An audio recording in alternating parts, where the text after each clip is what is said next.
और वो कटघरा मतलब उत्तर प्रदेश की जिला जेल हेलीकॉप्टर के द्वारा कभी जिले की जेल में, कभी उस जिले की जेल में, कभी उस जिले। आपके निकट बरेली, इतने दिन इस बरेली में यहाँ के प्रेमी जानते होंगे।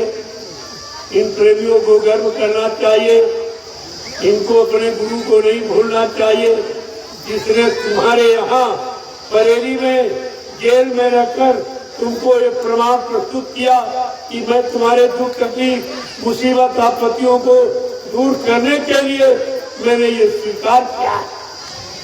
लेकिन ये भी सब बरेली के सब प्रेमी, सब बेचारे तमाम तो मारे गए थे।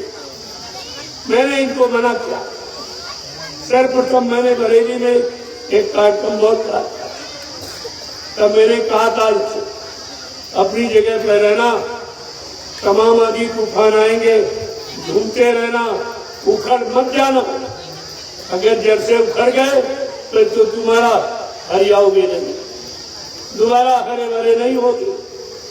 लेकिन नहीं समझे, सब उखड़ गए और सब चले गए और सब उधर जवार बात करे और सब मारे गए, सब मारे गए, भूत प्रेत की योनि में चले गए। ये इनकी हत्या हो गई, ये सब भूत प्रेत की योनि में चले गए। न मान्यता परिणाम। उस समय ये सब मेरे साथ हटवा में, जब मैं हटवा में गया सर्वप्रथम, तो वहां पर एक महात्मा जी थे, उन्होंने मुझे बुलाया था। मैं वहां गया, ये सब लोग मेरे पीछे वहां जाने लगे। वही संदेश मैंने शुरू कर दिया, धीरे धीरे सब लगे थे और ये सब बैठे नहीं गए, सब कितिर मित्र गुरु को छोड़कर, गुरु दरबार को छोड़कर, गुरु के वचन वादों को भुलाकर ये सब इधर उधर भटक गए और ये सब मारे। आज भी इनकी समझ में नहीं आ रहा कि हमारे यहाँ बरेली में बाबा जी जेल में रहे। हम सबको प्रमाण देने के लिए, हम सबके अंदर उत्साह भरने के लिए, तुम्हारा उत्साह और प्रमाण गुरु ने इतना कष्ट उठाया तो तुम्हारे अंदर एक भी नहीं रहा, तुम सब भ्रमित हो गए। बरेली के सारे सत्संगी भ्रमित, किसी की समझ में नहीं आया ये सब क्या। ये भ्रमित हुए उसी का तो एक कारण है। अभी क्या आगे और परेशानियां आ रही, तब तुमको हर पल घड़ी गुरु याद आएगा। वो बरेली जेल की घटना तुमको बराबर याद आएगी, तुम्हें मजबूर करेगी, तुम्हें धिक्कारेगी, तुम्हें क्रंचित करेगी।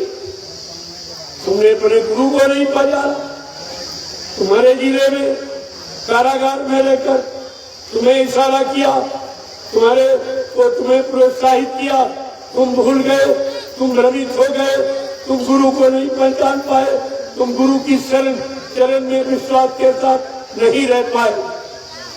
तुम्हारा क्या होगा? तुम्हें तो क्षमा भी नहीं होगी, क्योंकि ये त्याग तुम्हारे यहाँ जेल में करके दिखाया, तुम्हें तो क्षमा भी नहीं होगी। और तुमने यह सब गुनाह किया और आज भी गुनाह कर रहे। अभी तुम्हारे समझ में नहीं आ रहा, इस सम्राट मालिक ने हमारे लिए हमारे जिले में आकर कारागृह में कैदी की तरह मेरी हथकड़ी पहनते रहे। कौन सी खुशी थी?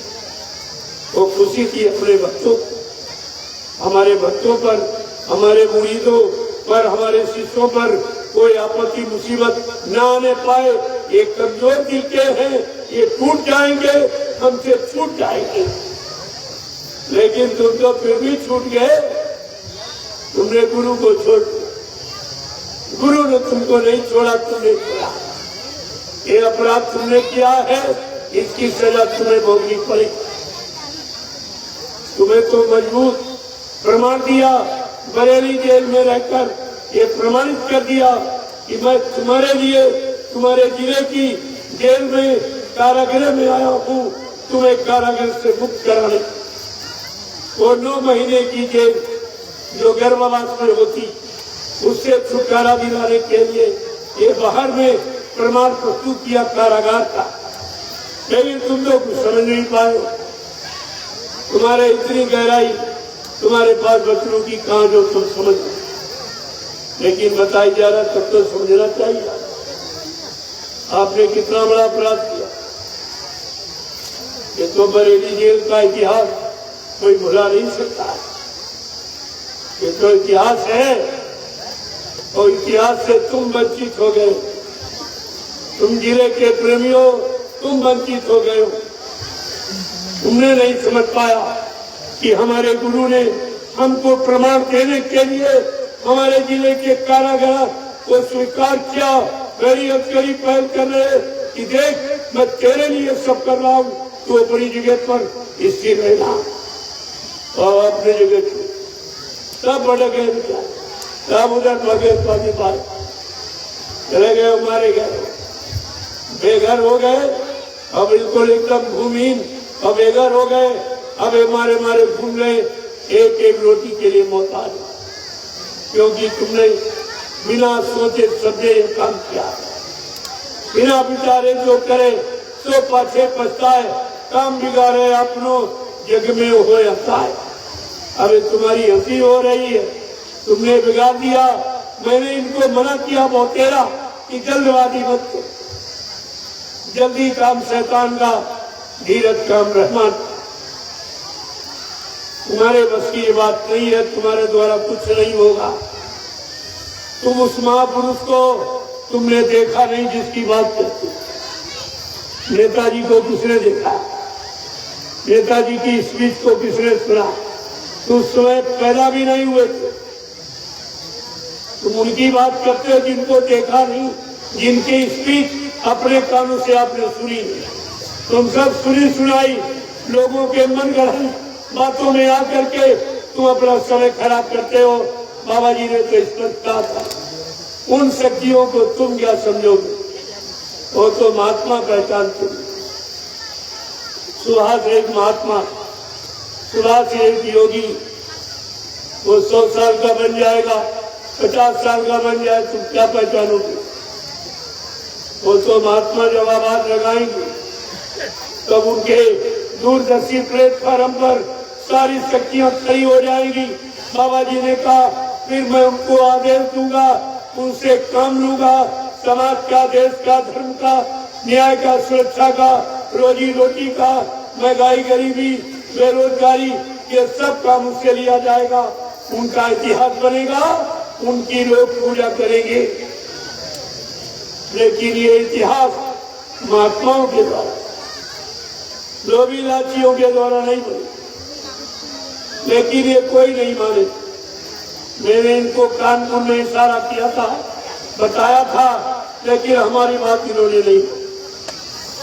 नहीं मानी। तो हमने कहा नहीं मानोगे, किसी महापुरुष को अपने स्वार्थ का आधार बनाओगे तो कुदरत भारी मार लगाए। इन्होंने मेरी बात को नहीं माना और ये सब मर गए। इन्होंने पंथ को भी खराब, इन्होंने बदनाम कर, तो बेचारे जो मारे गए उनकी कीमत कौन है? उनका भी जो बेघर हो गए, उनका घर कौन बना के देगा? भूमिहीन हो गए, उनको भूमि जमीन कौन दे देगा? उनके बाल बच्चे जो आज एक एक रोटी के लिए मोहताज हैं, ये व्यवस्था कौन करेगा? आपको इस पर विचार करना। मैं सब इशारे में आपको बता देता हूँ, लेकिन ये काम किसी से होगा और किसी नाम के द्वारा कोई काम नहीं। जो काम होगा समय के जगाए, ये गुरुदेव नाम प्रभु के द्वारा, ये प्रभु का नाम, ये प्रभु काम करेगा। कोई आपको ये सब सोचना चाहिए।